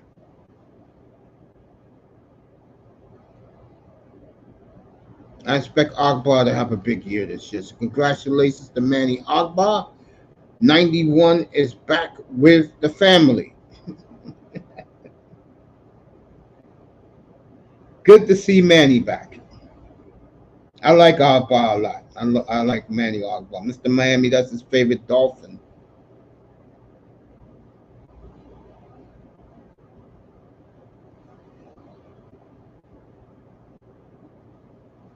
So nothing on tour with the Dolphins, folks.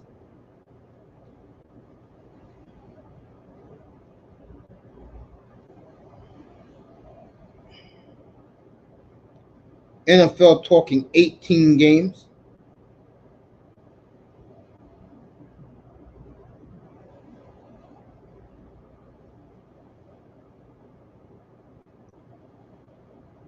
Miami Dolphins keep putting love into it. Yeah, you could say that because the love. See, I'm in the love camp.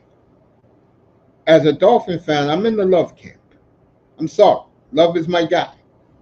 Okay, so I don't. Again, the quarterback that's in Miami right now, he's there. Do I care about him? No, I don't. Okay. All right. And like I said before, this signing, because they really want to. I keep saying this. They want Tua, but Chris Greer signs players at his own price. That's how Chris Greer does things down there. Don't listen to the idiot delusional fans they got down there. All right, Teron Armstead's his birthday today. Who cares? Just stay healthy. Can you play 15 games? Can you do that? Good to see Manny Akbar back, like I said before. Dolphins ranked 10 in the new power rankings.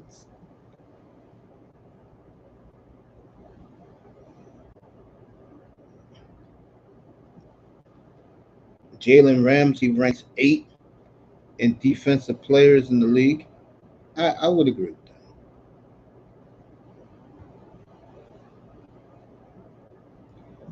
So Akbar is back with the family. That's good. That's some good news today. Connor Williams is going up to Seattle for a look-see.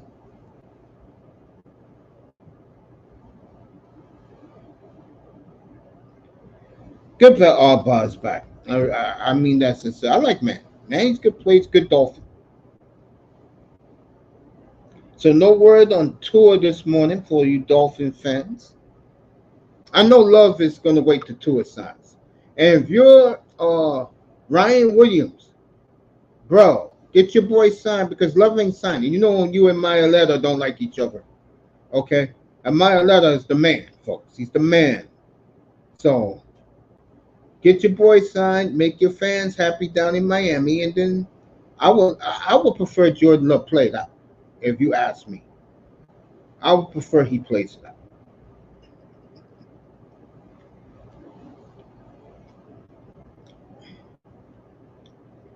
We'll do the Jaguars next week. Next week, Dallas, Buffalo, Tennessee, the Jaguars. And I think of a 15 to do for next week. We'll do the. You want to get a team out of the way? We'll do the Raiders next week.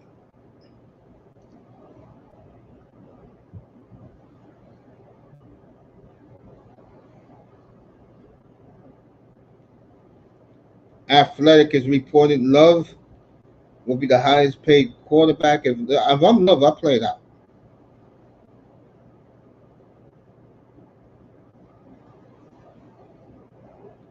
Who is this good looking woman?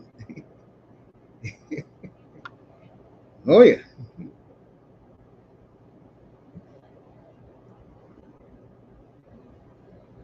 All right.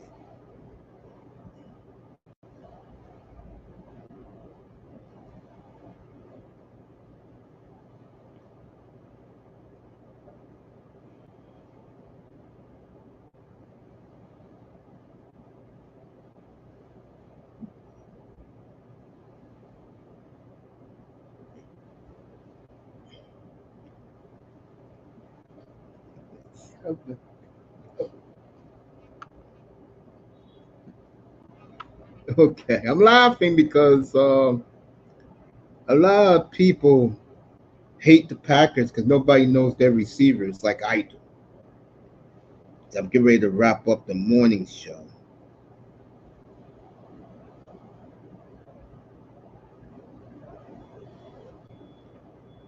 Oh man, do some more stories. Uh, I saw a little bit of Will Levis. The truth came out on Lamar. Let me look at Kansas City before I end the morning shift, or as I like to call it, Macy in the morning.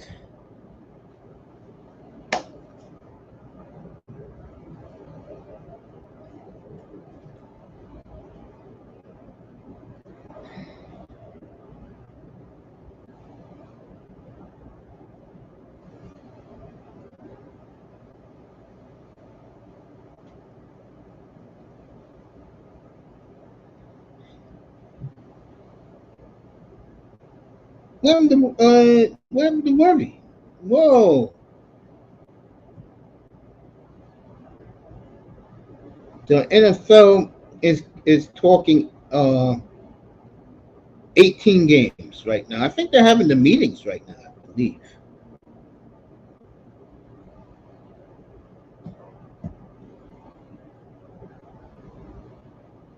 Justin Reed is hurt. Chiefs ranked number one.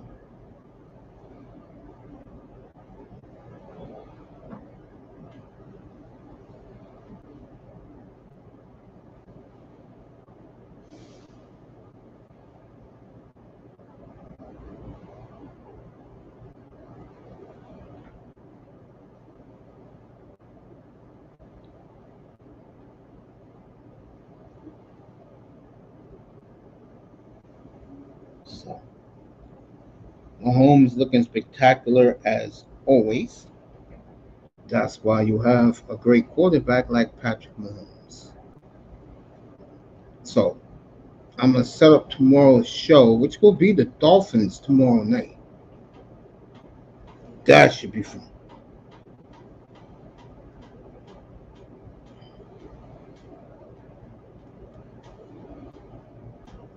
Do the Dolphins tomorrow. It should be very fascinating. We'll do Miami late tomorrow night, 9:30 Eastern. The Dolphins will be done up here. As I guys got put the thumbnail in it. Thursday, Russell Wilson, and Friday, the return of Kyler Murray.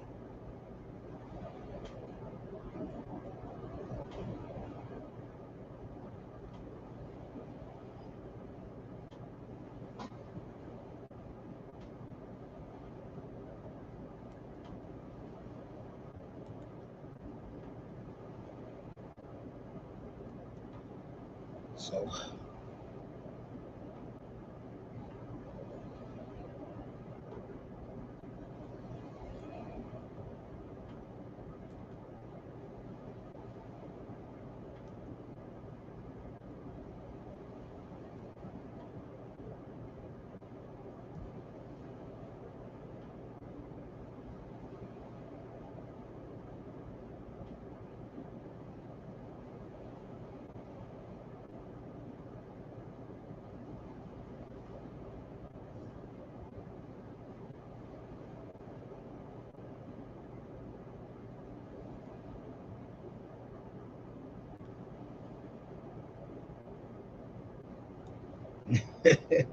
I'm laughing at one of the thumbnails I did called "Homeless Men." That was Russell Wilson and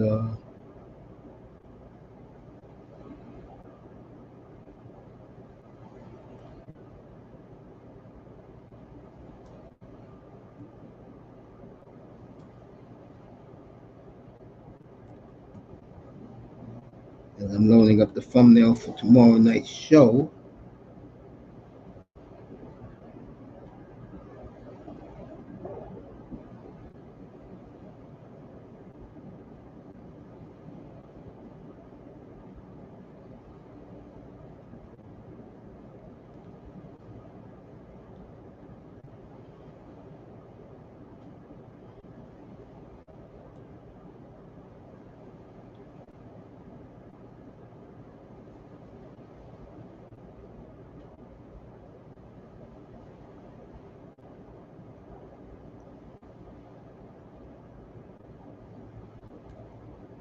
Let's see what this one says.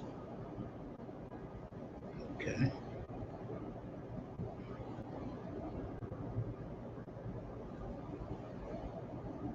Let me do this. Tomorrow, Miami tomorrow should be fascinating. I'm looking forward to talking about the Dolphins. Ain't gonna be much to talk about. They know what their mission is.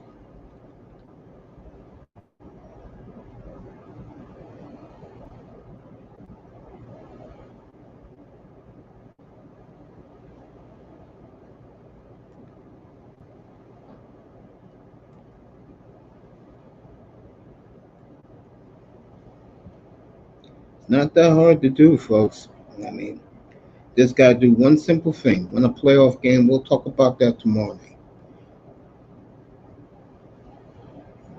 And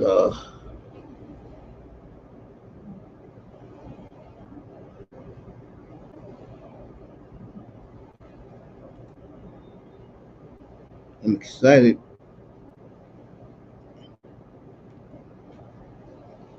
about Jordan Brooks being in Miami. That's why you don't listen to Dolphin fans. They're ignorant. Oh, Jordan Brooks ain't that good. Okay. And when let me say this right now to all you Dolphin fans. When Jordan Brooks is kicking ass and taking names, I don't want to hear from you. Okay? Some of the dumbest ass fans you ever run into. I'm not even lying about that. Find this thumbnail about this man. You know what? I'll find it later.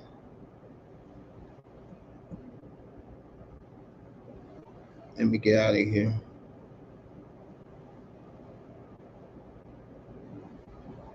So,